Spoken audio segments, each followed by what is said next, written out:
Hello and good morning, or good evening everyone. My name is Keon Balicanta.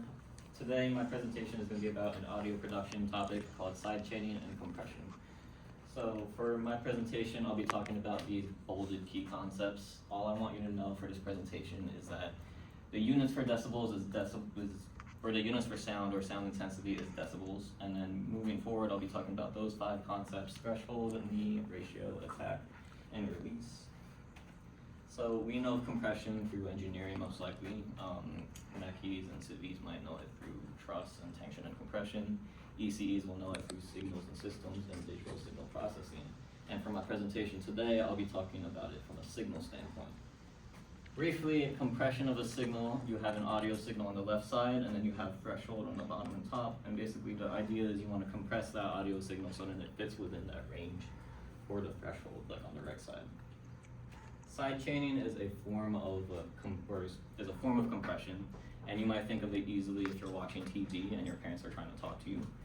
Your first initial reaction is to lower down the TV, and it has a cause and effect reaction where your parents are talking to you, and then you would have to change the volume of something. So think of it as automatically controlling one sound from another sound. Playing an example, I have a snare and a synth here, and you'll notice that there's no sidechaining going on.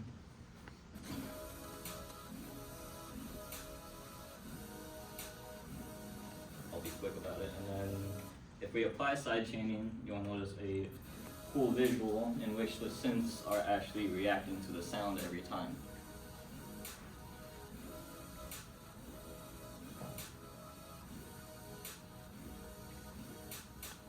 And the point is, you're trying to create clarity and give headroom for other sounds in the space.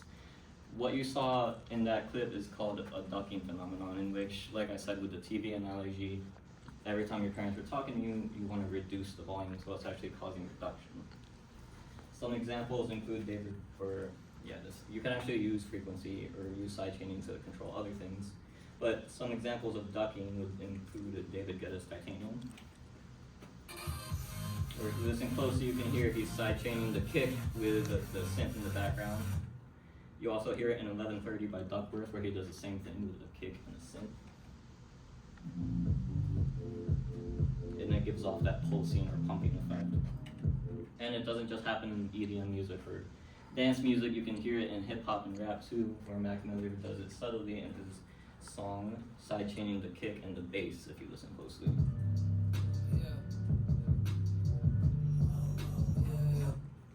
And then here's just a bunch of other examples. If you ever are interested, you can go home, and most likely you'll find some form of sidechaining in music. The bolded ones are ones that you heard, like the first 2 examples, where it sounds very clubby or EDM-y or trancey. And on the flip side, if you don't want to duck, and let's say you want to increase the volume while your parents are talking, maybe you want to tune them out, or you're like really mean and you just want to ignore them, you can boost, which is the opposite of ducking. So hopefully that builds up an intuitive understanding of compression and sidechaining more specifically, where I can go over the more technical terms that I mentioned earlier: threshold, ratio, knee, attack, and release. So if we think of threshold with that TV analogy, you might think of it as asking yourself, what volume do my parents have to speak at in order to cause me to change the volume of the TV? Because you're not just going to change it as soon as they open their mouths. You might, like, what happens if they're downstairs and they're trying to talk to you? You don't really need to change the volume of the TV. So more technically speaking, it's the signal level that indicates a change to the other sound. My compressor goes from 0 to negative 60 decibels, and it starts to ask the question of what happens above the threshold level, like I mentioned in the beginning of the presentation.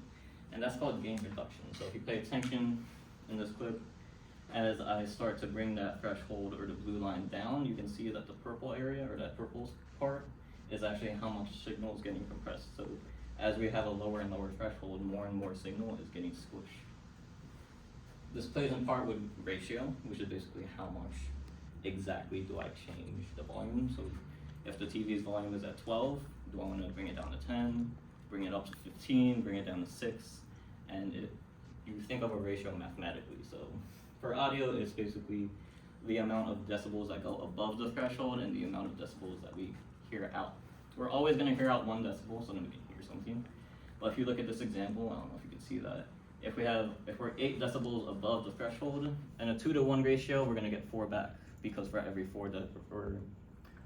decibels that go above, if we're going up to 8, it's 2, 4, 6, 8, we get 4 decibels back.